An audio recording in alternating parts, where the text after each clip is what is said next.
What kind of company goes from building a single carrier attack prototype to flying the fastest piloted aircraft in history, all within a single decade?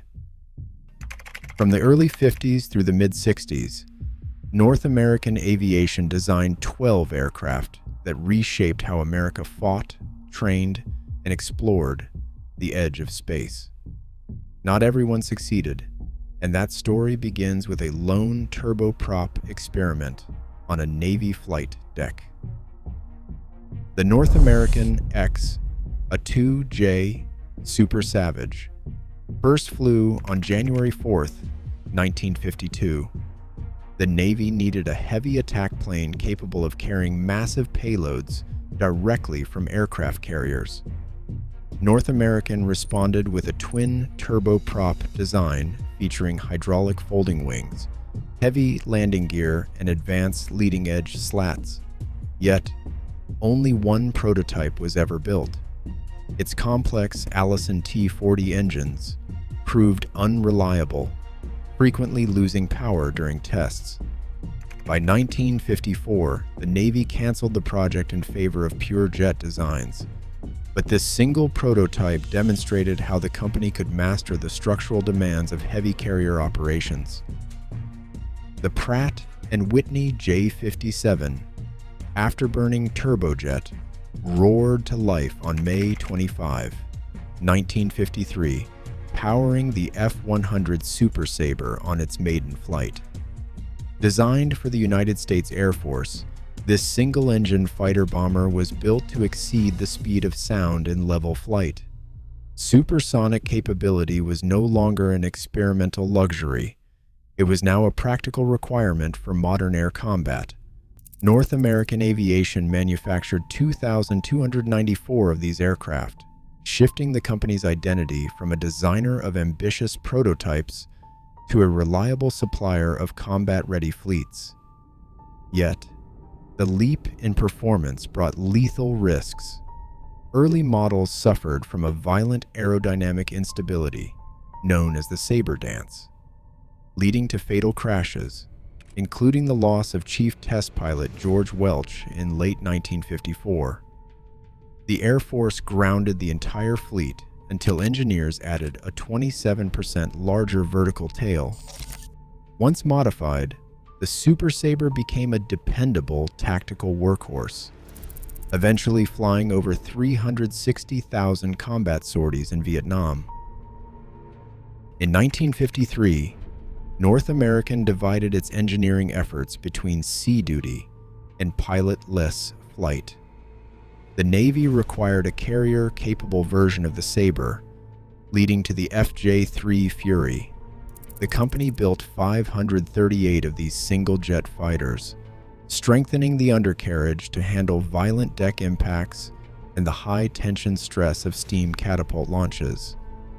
That same year, the company constructed 13 X-10 testbeds. This uncrewed, twin-jet experimental airplane carried no pilot, flying pre-programmed routes to test inertial guidance systems.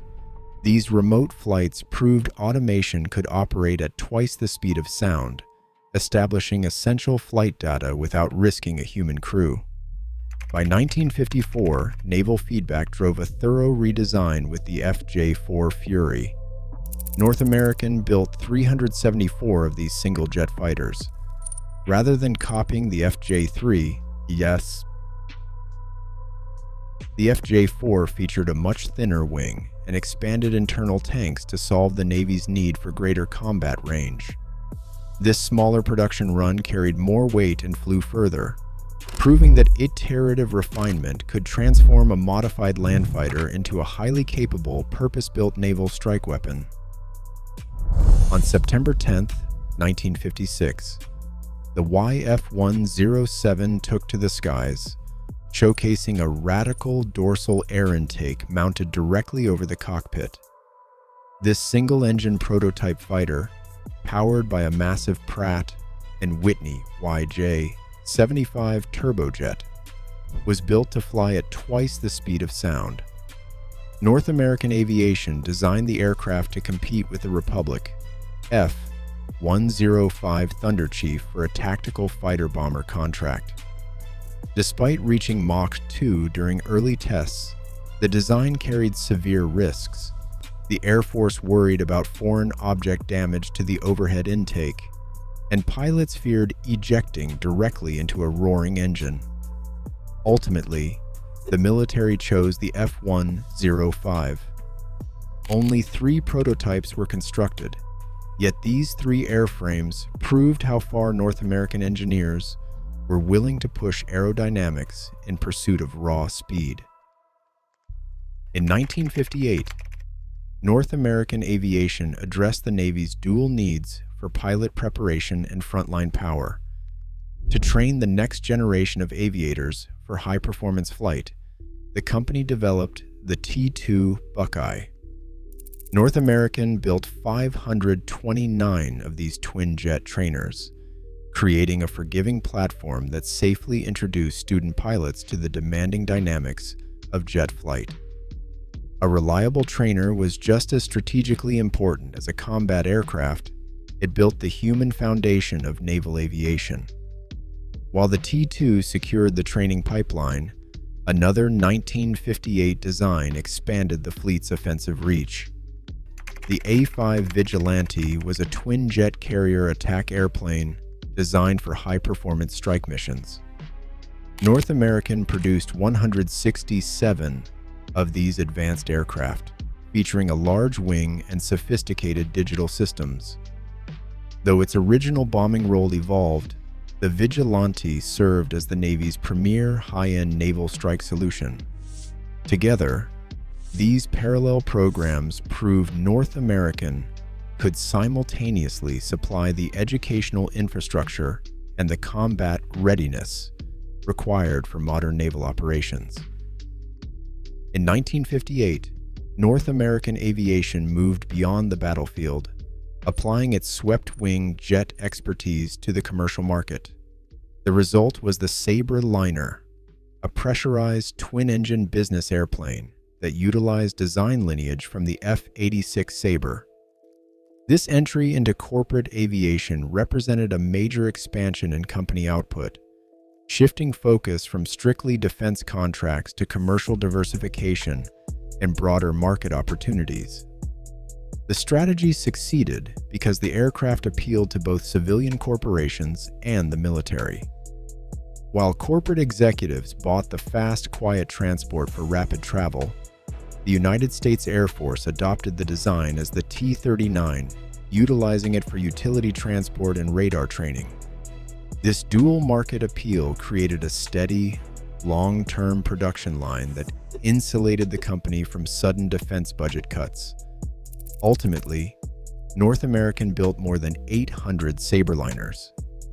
This scale of manufacturing demonstrated a different kind of industrial influence than high-risk, low-volume military prototypes. By proving it could successfully design, sell, and support high-performance aircraft for private operators, the company established a lasting footprint in civilian aviation. The Sabreliner proved that North American could thrive beyond a single government customer, redefining its legacy as an adaptable pioneer in the wider aerospace market. In 1959, North American aviation ventured into hypersonic flight with the X-15.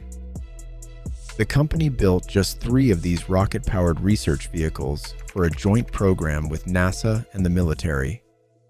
Powered by a single rocket engine, the X-15 operated at the edge of space, gathering empirical data on extreme aerodynamic heating and atmospheric re-entry. This program moved North American beyond conventional manufacturing and into pioneering aerospace research. By establishing the physical limits of high-altitude control, the company helped build the foundational scientific data that made crew-led spaceflight possible. In 1964, the pursuit of extreme speed shifted from experimental rocket planes back to strategic deterrence. North American constructed only 2 prototypes of the XB-70 Valkyrie, a massive 6-engine bomber designed to cruise at Mach 3. This aircraft represented the peak of Cold War strategic ambition, using compression lift to ride its own shockwave. Yet, this technological daring ran directly into changing defense priorities.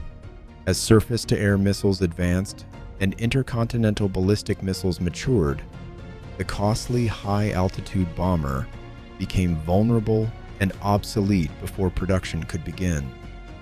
Still, the Valkyrie proved that a giant titanium airframe could survive sustained Mach 3 flight, yielding essential aerodynamic data that influenced decades of supersonic research. In 1965, North American aviation shifted from the strategic extremes of Mach 3 flight to low-speed, rugged utility, the OV-10 Bronco. Winning the Light Armed Reconnaissance Aircraft competition, this twin turboprop observation plane was built for counterinsurgency. North American produced 360 Broncos, designed to operate from rough fields under 2,000 feet. In Vietnam, its slow-speed handling and exceptional visibility proved invaluable for forward air control. While high-speed prototypes captured headlines, the Bronco's tactical reliability defined its own vital legacy. Which North American aviation design truly redefined the skies? Share your thoughts in the comments below. Today, modern aerospace still relies on the breakthroughs forged in these Cold War skies. The question is no longer how fast we can fly, but where that ambition takes us next. Which of these legendary aircraft do you believe changed aviation history the most? Let us know below.